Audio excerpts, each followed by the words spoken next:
दार्शनिक पवित्र कर, आप तो पवित्र कर रहे हैं, हम हृदय को।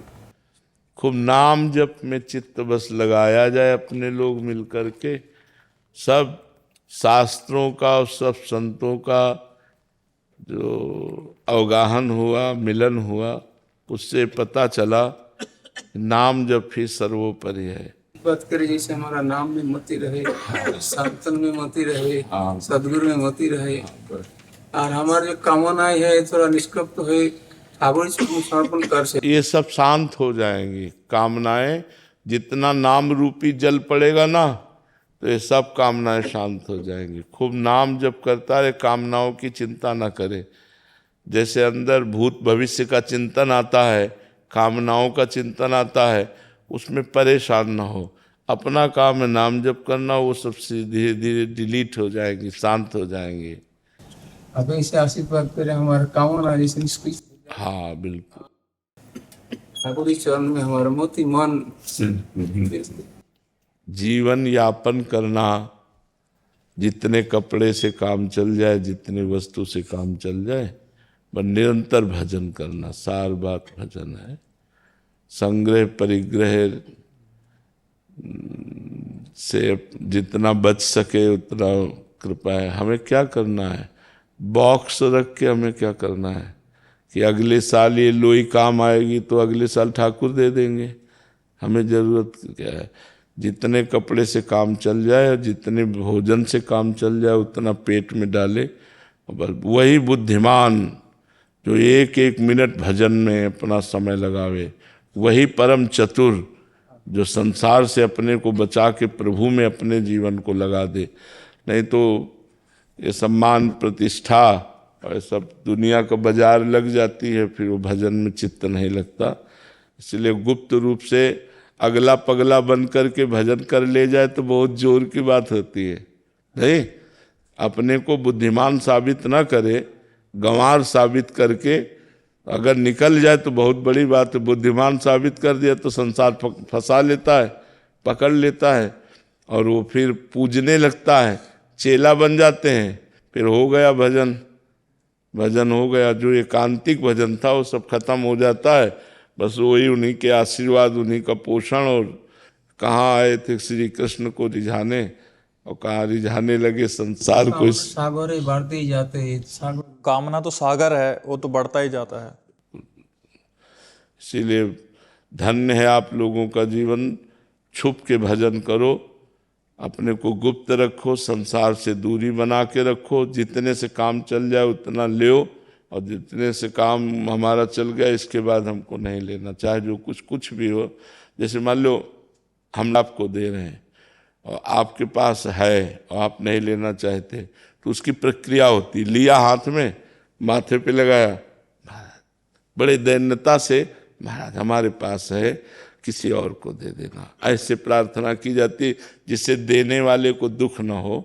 जैसे मान लो गृहस्थ कोई दे रहा है तो उससे तो इतने नहीं हमें नहीं चाहिए, लेकिन अगर विरक्त कोई दे रहा है तो हम पहले लेते हैं और उसे माथे में लगाया और फिर महाराज हाँ हमारे पास है, हाँ पैसा ऐसा।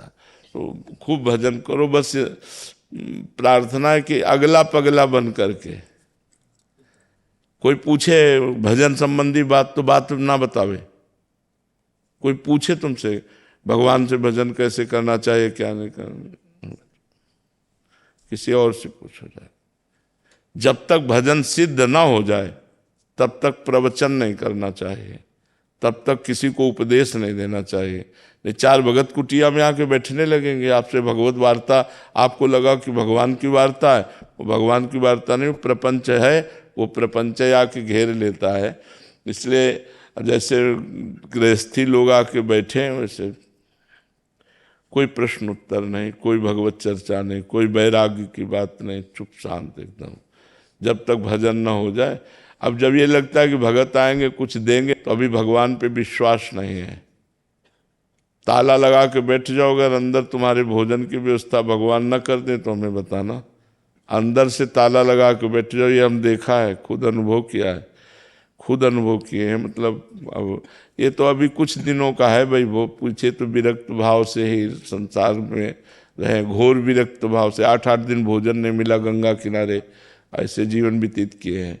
तो वैराग्य से रहो। नए बच्चे हो, बिल्कुल माता बहनों से तो कसम खा लो इस बात की कि हमें माता बहनों से नहीं मिलना, ये तो कसम खा लो, कसम पूर्वक हमें माता बहनों से नहीं मिलना, चाहे जितने कोई भक्त हो, चाहे जो कुछ हो, दूर से प्रणाम, दूरी। अगर ब्रह्मचर्य से रहना है और आजीवन भजन करके भगवान को प्राप्त करना है तो बस इससे दूरी हो जाओ। कुछ नहीं, किसी की कुछ ना सुने, चुप भाग ले।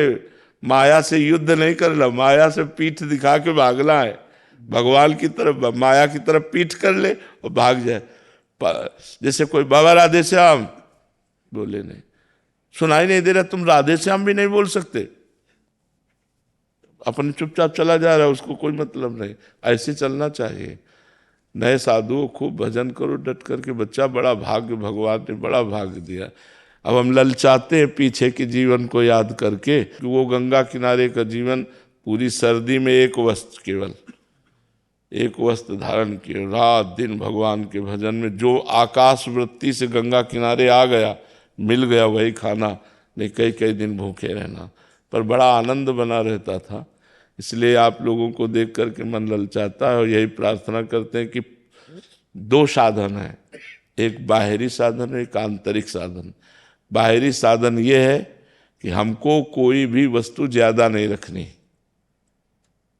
2 लंगोटी, 2 अचला, 1 लोई, 1 कंबल, जितने से सहज में ठंडी लगनी चाहिए, रात्रि में ठंडी लगनी चाहिए, इतना कपड़ा होना चाहिए, क्योंकि ठंडी लगेगी तो हरे कृष्ण निकलेगा, नहीं तो 8 घंटे चुपचाप उसी में सोते रहेंगे।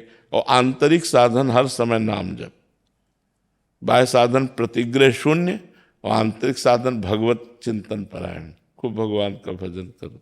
दंडवत संत, बड़ा सुख मिला आप संतों के दर्शन से।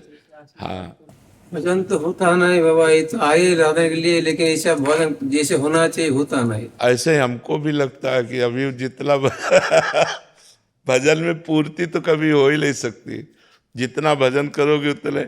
श्रीधर बाबा कालीदय के थे, जब शाम के जाते थे तो वो यही कहते थे, बाबा राधा रानी से कृपा करो कि उनसे कहो कि हमारा भजन बन जाए, उनसे भजन नहीं होता, और दिन भर भजन करते रहते।